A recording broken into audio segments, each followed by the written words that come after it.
கௌரி, நான் இத மறைக்கணும்னு மறைக்கல கௌரி. சொன்னா நமக்குள்ள தேவையில்லாத குழப்பம் வரும் தான்.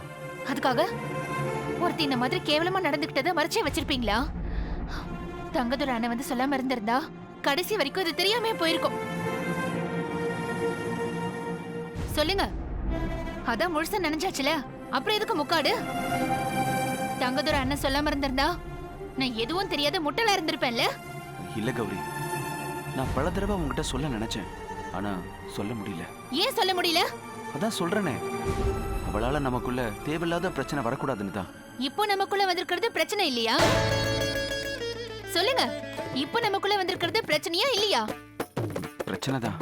இந்த ஒரு விஷயத்தை காரணமா வச்சே நான் உங்களை விட்டு பிரிஞ்சு போலாம், தெரியுமா? அங்கதான் சொல்லாம பேசாம இருந்தீங்க, இப்ப சொல்லலாம் பேசலாம்ல. எவ்வளவு ஒருத்தி உங்களை நினைச்சு தாலி கட்டி உங்க மனைவிய மானசீகமா வாழறத என்கிட்ட சொல்லாம மறைச்சிருக்கீங்க. இந்த ஒரு விஷயத்துக்காக நான் உங்களை இப்பவே இந்த நிமிஷமே விட்டு பிரிஞ்சு போலாம், தெரியுமா? நீ என்ன பிரிஞ்சு போயிடுவியா கௌரி? கண்டிப்பா பிரிஞ்சு போவேன். உங்களை புரிஞ்சுக்காதவள இருந்திருந்தா. உங்க இதயம் என்கிட்ட தான் இருக்கு. அந்த இதயம் எந்த நேரத்திலயும் துரோகம் செய்யாதுன்னு எனக்கு தெரியாதா? நீலாவதி செஞ்சதை கேட்டு நான் கலங்கிடக்கூடாதுன்னு ஏன் பாரத்தையும் சேர்த்து நீங்க தாங்கியிருக்கீங்க. இத கூட நான் புரிஞ்சுக்கலனா என் லவ் என்னங்க லவ்?